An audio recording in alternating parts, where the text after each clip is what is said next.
Yo, what's up? Welcome back to another episode. Man, it has been one hell of a journey. And if you've come this far, maybe you're willing to go just a little bit further. Actually, I know you are, because there's really no other way to do it. And for me, it was the same thing. It's always about continued education. I never fall short when it comes to education. I'm constantly reading and constantly evolving. That's not just in the actual mechanics of the thing, but that's also in the growth of the business as well. If you're new to the channel, man, hit that subscribe button, smash the like button. Why not? You have nothing to lose. It's free, costs you nothing, but it helps us out. And if you're getting something from this channel, what's a little bit of kickback in return? It's greatly appreciated. Trust me when I tell you. On this episode, I wanted to kind of get into some financial forecasting. What I mean by that is kind of talking to you a little bit how we've kind of learned how to budget certain jobs and figure out the, how's the best way to, different seasons, right? So like for us, we have the winter season and we have the off season. Never really off. We're constantly busy, but it's two different seasons and it requires two different points of view, and the preparedness and the items that are needed for each individual season are also different. I apologize today, fumbling my words a little bit. I'm not really sure why, but whatever, roll with it. All right. I'm a blue collar guy. You guys know that. I'm not exactly a linguist over here. I'm just trying to be real and be raw. So with that, as time has evolved, obviously we take on more clientele. Obviously the company grows. Obviously things start to change and evolve. But with that, we have to evolve. Now, on one of the lessons we've done prior to this one, we talked a lot about systems and processes. And this one does fall under the systems and processes, but it's also super important for the evolution of your company. Or again, you see, these lessons are really good for business owners, but it doesn't have to be for business owners only, right? If you're doing a side hustle, or if your end game is to run your own company, or if you're even an entrepreneur within somebody else's company, these are all good lessons to learn, because budgeting and being prepared and setting yourself up for success is probably one of the most important things in order for you to grow and get better. So I know going into the winter months, there are certain things that we know typically go wrong. This is another thing about forecasting and being mindful of the type of things that go on inside of your business or inside of the business you work for. Is there are always going to be the calls that are regular. There are always going to be the things that are, the usual, right? Like I don't know if we don't break it down to percentages per se, but I'm well aware of the fact that certain things are a necessity going into the winter, and then going into the summer months or off season as they call it. There are also requirements for me to have in stock to make sure, because we do a lot of preventative maintenance, PMs. So with preventative maintenance, I have to make sure I'm stocking X amount of things, and I have to make sure that I'm budgeting properly, that I can afford to stock said items inside of my company. So when those times come, we're stocked and loaded, ready to go. Each individual truck has all the items that it needs, and we can move forward. And no different in the wintertime. It's just understanding what your numbers look like, what you can bring to the table, what you do have, what you don't have, keeping stock of things, right? That's another huge thing, is making sure what you're stocking on the shelves. Are you stocking an overabundance of the things that you're going to use? Or are you somebody that's stocking an overabundance of things that are just going to sit on the shelf? Because for me, as a business owner, I rather allocate funds that I have to things that I know I'm going to need, not to things that are just going to sit on the shelf collecting dust. Now, don't get me wrong. There have been times with different pumps and different things for us that are super expensive new. Let's be honest, the world has changed a lot. You and I both know this. If you're watching this video, you've definitely been on the other side of what I'm talking about, is that as the world has kind of evolved and the economy's kind of going, let's call it what it is not to get political, that the cost of things has gotten too great in a lot of cases. So we'll also get into pump repair. So if I find pumps on a job, even though I know I might not use it for 6 months, that's an item I might take and have repaired so I can have it on the shelf in the event I have an emergency. So that has happened. But on a typical item, I know within one degree or another, the type of material that I'm going to need on a regular basis. And then we know the things that are going to sit on the shelf, but we use them. We just don't use them as often. So these are all part of that financial forecasting, right? Because at the end of the day, it's not just about the dollars and cents the company has. It's really how are you allocating those funds and how are you using them to the best of your ability to get the most out of your company. So we are very cognizant of what we're ordering, how we're stocking it, how we're having X amount of items in each truck. Like for us, we have the 2 plumbing trucks, and then we have a fleet of technicians, cars, trucks, whatever. Conversation for another day.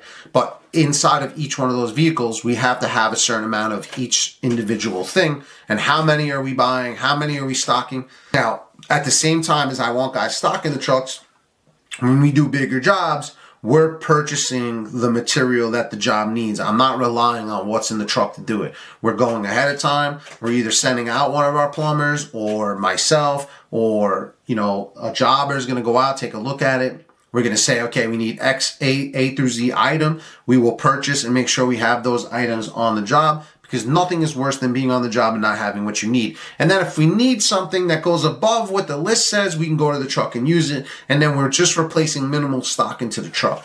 But again, it still comes back to, are your finances in a place that's possible, right? Because I've seen way too many guys get into business, and you want to, listen, we all want to make money. Nobody got into business to lose money. Nobody got into business to throw the money out the door. The idea of getting into business is to accumulate and grow, and off that growth you make money, and God willing you become wealthy. That's the idea.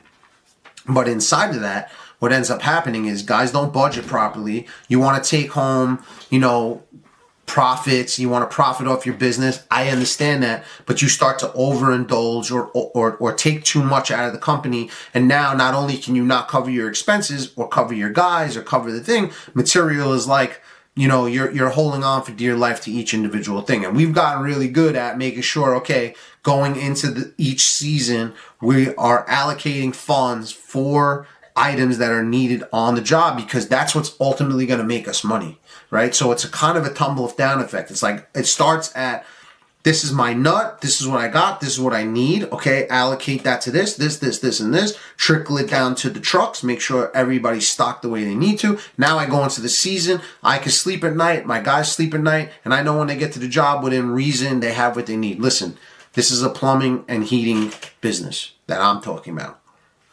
There's a gazillion parts. Not one truck could ever carry all of them. So there are always going to be times that we have to leave. But you have to be thinking about this too.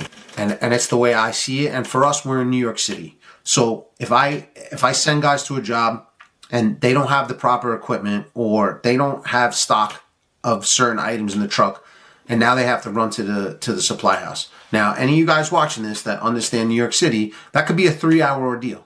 You lose the parking spot, you drive to the supply house takes an hour to get you your you go back in the car, you drive back to the job, you drive around till you find a parking spot, you go back to the job. I mean, if you're calculating your hours, which you should be, right? You should understand within reason each crew or each technician, what your hourly value is for that crew and what you're charging. And then understand if you're at 4, 5, 6, whatever, I'm just arbitrary numbers. I'm not talking about my numbers. But let's just say you're at $400 an hour for a crew, right? Now your crew goes 3 hours. That's $1,200. But you're not charging the customer that $1,200. How can you? Because you should have been stocking the truck. So all of this comes back to the same thing. Financial forecasting. No, it sounds so like woo, woo, woo, whatever. It's not. It's very simple. Allocate. Understand what you need.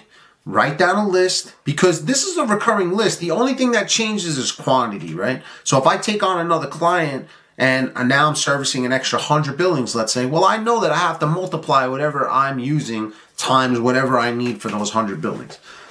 But once you at least have a starting point, which is similar to what I discussed with you guys about the SOPs. Once your SOPs are in place, right, you can build off of it. But if you don't have your SOPs, this is part of the SOPs, you have to start with a starting point. But if you're already forecasting early on in your business, right, of what you might need, all you're really doing is taking that same list and inflating it a little bit based on what each individual job needs. And that's really all it comes down to.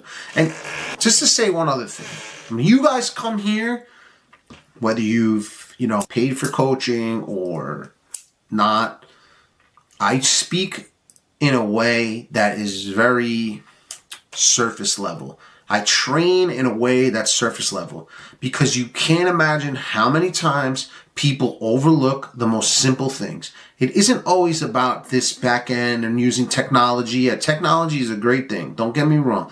Using AI for certain things is a great thing. All these things is a great thing. But if you don't understand these surface level items that are really going to help take your business to the next level, how can you can't put as they say, put the cart in front of the horse. You can't do it. So I really try to come on here and talk to you guys about very simplistic things that you can put in place in your business now that are really going to help you over the next 5-10 years. Once again, guys, I hope you get something from these videos, man. It really, I put a lot of effort into it. My team and I have really taken time to break down different topics and places that we really think are going to help you grow, not only as a company, but as an individual and as an entrepreneur, whether you work on the side, it really doesn't matter. All these things can be implemented because even if you work for another company, you should have your own set of SOPs that you're working to make your job a lot easier, right? It doesn't always have to be a company. I speak in terms of business because I am a businessman. But in the end of the day, if you really peel everything back, how you use these items that we're teaching can work for you inside of whatever organization you're working for, or if you're just getting your off the ground. So I really appreciate you guys being here once again, man. I do this because I love it, and I really hope you're getting something for it. And it really means a lot to you. If you've watched this far and you haven't already, please subscribe to the channel, man. Smash the like button. It really helps us. If you have a question, comment, concern, drop it down below. Let's have the conversation. I'm good with it. I'll always respond to you no matter what. And if you have some topics that you'd like me to discuss, by all means, drop that down there too, and I will gladly respond to you. I hope you have an amazing day. I hope you keep crushing it. I hope you're getting something from these videos. I really do from the bottom of my heart. Have a great day. Keep building your business. Keep crushing it. Peace.